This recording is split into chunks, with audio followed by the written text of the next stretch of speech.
আসসালামু আলাইকুম ওরহমতুল্লাহি ওবারাকাতুহু। সম্মানিত দিনী ভাইগণ, আশা করি এবং দোয়া করি আপনারা সকলেই ভালো আছেন। আপনাদের দোয়াই আল্লাহ পাকের রহমতে হুজুর পাক সাল্লাল্লাহু আলাইহি ওয়াসাল্লামের ফয়েজ ও বরকতে আমিও ভালো আছি। আমি গত ভিডিওতে আলোচনা করেছিলাম জাদুকে নষ্ট করার জন্য আপনারা কি কি তদবির প্রয়োগ করবেন। আজকে এই আমলের বিবরণটা বলে দিব। এই আমলের একটি নিয়ম আছে, এই নিয়মটা আপনাদের সামনে তুলে ধরবো ইনশাল্লাহ। আপনারা প্রথমেই বারান্দায় অথবা বাড়ির যে কোনো জায়গার মধ্যে দাঁড়াইয়া আজান দিবেন। একবার আজান দিবেন, একবার সূরা মুমিনের শেষ 4 আয়াত পাঠ করে ডান দিকে ফু দিবেন। এরপরে আরেকবার আজান দিবেন, তারপরে বাম দিকে এই আয়াতগুলা পাঠ করে বাম দিকে ফু দিবেন। এরপর আবারও আজান দিবেন। এরপরে আপনি কি করবেন, সামনের দিকে তাকাইয়া আপনাকে সূরা মুমিনের শেষ 4 আয়াত পরে দম দিতে হবে। তারপরে আবারও আজান দিবেন, তারপর পিছনের দিকে তাকাইয়া আপনাকে মুমিনের শেষ 4 আয়াত পাঠ করে দম দিতে হবে। তারপরে আজান দিবেন, তারপরে আসমানের দিকে তাকাইয়া সূরা মুমিনের শেষ 4 আয়াত পরে দম দিতে হবে। তারপরে কি করবেন, আবারও আজান দিবেন, তারপরে নিচের দিকে তাকাইয়া মুমিনের শেষ 4 আয়াত পাঠ করে ফু দিতে হবে। এরপরে আপনি আবারও আজান দিবেন।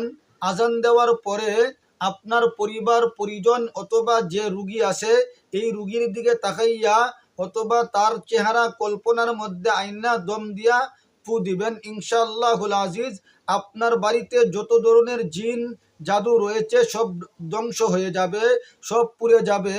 এরপরে আপনি আরেকটা তদবির প্রয়োগ করবেন। তদবিরটি হলো, আপনি 5টা লেবু নেবেন। 5টা লেবু নিয়া আপনি কি করতে হবে, এই সুই দিয়ে আপনি একটু ফুটা করে নেবেন।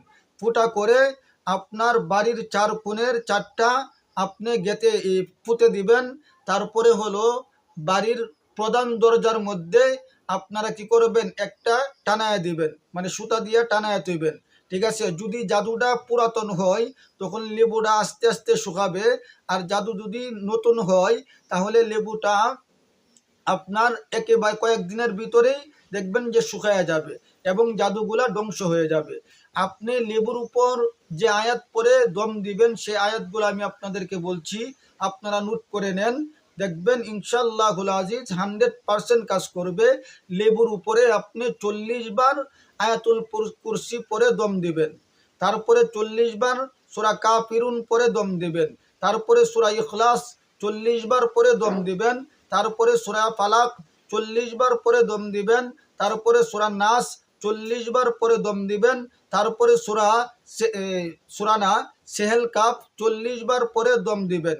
ইনশাআল্লাহুল আজিজ আপনার জাদু, জিন জাদু, রোজাত বন্দিশগুলো ধ্বংস হয়ে যাবে এবং রুগী সুস্থ হয়ে যাবে ইনশাআল্লাহ। আপনারা আমলটা প্রয়োগ করেন, তারপর আমাকে রেজাল্টটা দেন।